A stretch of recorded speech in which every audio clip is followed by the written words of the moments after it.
മാം, എൻ്റെ ഫ്രണ്ട് കുറേ നാളായി കാർബോഹൈഡ്രേറ്റ് ഒഴിവാക്കിയേക്കുന്നത്. അതുകൊണ്ട് വല്ല പ്രശ്നമുണ്ടോ? ശരിക്കും എന്താണ് ഈ കാർബോഹൈഡ്രേറ്റ് എന്ന് അറിയുമോ? ഇല്ല. ഒരുപാട് പേർക്ക് ഇപ്പോഴും അറിയില്ല എന്താണ് കാർബോഹൈഡ്രേറ്റ്. കാർബോഹൈഡ്രേറ്റ് എന്ന് പറയുന്നത് നമ്മുടെ ബോഡിയുടെ ഏറ്റവും മെയിൻ സോഴ്സ് ഓഫ് എനർജിയാണ് കാർബോഹൈഡ്രേറ്റ് എന്ന് പറയുന്നത്. അതായത് പ്രധാന ഊർജ്ജ സ്രോതസ്സാണ് ഈ കാർബോഹൈഡ്രേറ്റ്. എന്നിട്ടും ഇപ്പോഴും ആൾക്കാർ അതിനെ വലിയ അപകടകാരിയായിട്ട് കാണുന്നു. അത് എന്തുകൊണ്ടായിരിക്കാം? Hi, it's me Abina Siya, dietitian from Sunshine Clinic. ഇപ്പോൾ എല്ലാവരുടെയും ഡൗട്ടാണ് എന്താണ് ഈ കാർബോഹൈഡ്രേറ്റ് എന്നുള്ള കാര്യം.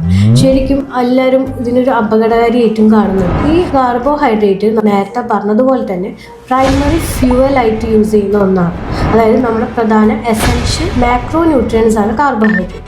എന്നിട്ടും അത് അപകടകാരിയാണോ എന്ന് ചോദിച്ചാൽ ചില സാഹചര്യത്തിൽ, അതായത് നമ്മൾ ചൂസ് ചെയ്യുന്ന കാർബോഹൈഡ്രേറ്റ് അനുസരിച്ച്, അതേപോലെ തന്നെ നമ്മൾ ഉപയോഗിക്കുന്ന ക്വാണ്ടിറ്റി അനുസരിച്ച് അത് അപകടകാരിയാവാൻ ചാൻസസ് ഉണ്ട്. ഇപ്പോൾ ചൂസ് ചെയ്യുന്ന കാർബോഹൈഡ്രേറ്റ് എന്ന് പറഞ്ഞാൽ അല്ലേ, പ്രധാനമായിട്ട് 2 തരത്തിലുള്ള കാർബോഹൈഡ്രേറ്റ്സ് ആണ് ഉള്ളത്. ഒന്നെന്ന് പറയുന്നത് കോംപ്ലക്സ് കാർബോഹൈഡ്രേറ്റ് എന്ന് പറയും. അതായത് കുറച്ചും കൂടി നമ്മുടെ ബോഡിയിൽ ടൈം എടുത്ത് ഡൈജസ്റ്റ് ആവുകയും കുറച്ചും കൂടി സമയം നമുക്ക് വിശപ്പ് കൺട്രോൾ ചെയ്യാൻ സാധിക്കുകയും കുറച്ചും കൂടി ടൈം നമ്മുടെ ശരീരത്തിന് എനർജി നൽകുന്ന ഒന്നാണ് കോംപ്ലക്സ് കാർബോഹൈഡ്രേറ്റ് എന്ന് പറയുന്നത്. അതിന്റെ എക്സാമ്പിൾസ് ആയിട്ട് പറയുകയാണെന്നുണ്ടെങ്കിൽ മില്ലറ്റ്സ്, അതുപോലെ തന്നെ റൈസ്, ഹോൾ വീറ്റ്, ഇതൊക്കെ കോംപ്ലക്സ് കാർബോഹൈഡ്രേറ്റ് ആണ്. ഇനി സിമ്പിൾ കാർബോഹൈഡ്രേറ്റ് പറയുകയാണെന്നുണ്ടെങ്കിൽ നമ്മുടെ ബോഡിയിൽ കഴിച്ചാൽ പെട്ടെന്ന് തന്നെ ഷുഗർ ഹൈക്കാക്കുകയും അല്ലെങ്കിൽ പെട്ടെന്ന് തന്നെ ഡൈജസ്റ്റ് ആവുകയും നമുക്ക് വേഗം തന്നെ എനർജി നൽകുകയും പിന്നെ കുറയുകയും ചെയ്യുന്ന ഒന്നാണ് സിമ്പിൾ കാർബോഹൈഡ്രേറ്റ് എന്ന് പറയുന്നത്. അതിന്റെ എക്സാമ്പിൾസ് ആയിട്ട് പറയാന്ന് വെച്ചാൽ ഷുഗർ, അതേപോലെ തന്നെ ബേക്കറി ഐറ്റംസ്, വൈറ്റ് റൈസ്, ഇതൊക്കെ ഇതിന്റെ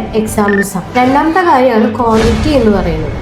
അതായത് നമ്മൾ ഉപയോഗിക്കുന്ന ഭക്ഷണത്തിന്റെ അളവ്, കാർബോഹൈഡ്രേറ്റിന്റെ അളവ് എന്നുള്ളത് പ്രധാനപ്പെട്ട ഒരു കാര്യമാണ്. ഏതൊരു പോഷകം എടുക്കുകയാണെങ്കിൽ, ഏതൊരു ന്യൂട്രിയന്റ് എടുക്കുകയാണെങ്കിലും അതിന് കൃത്യമായിട്ടുള്ള ഒരു അളവ്. അതായത് കാർബോഹൈഡ്രേറ്റ് എടുക്കുകയാണെന്നുണ്ടെങ്കിൽ അത് ഗ്രാം കണക്കിനാണ് ശരിക്കും കഴിക്കേണ്ടത്. പക്ഷെ നമ്മൾ മലയാളികളുടെ ഒരു പ്രത്യേകത അനുസരിച്ച് അത് കിലോ കണക്കിൽ കഴിക്കും. അങ്ങനെ കഴിക്കുമ്പോഴാണ് നമുക്ക് പ്രശ്നങ്ങൾ വരും. എന്തും എക്സസ് ആയിട്ടുണ്ടെങ്കിൽ നമുക്ക് പ്രശ്നമായി. അപ്പോൾ അളവ് കൂടി ശ്രദ്ധിക്കുകയാണെന്നുണ്ടെങ്കിൽ ഒരിക്കലും കാർബോഹൈഡ്രേറ്റ് അപകടകരമായിട്ടുള്ള ഒന്നല്ല.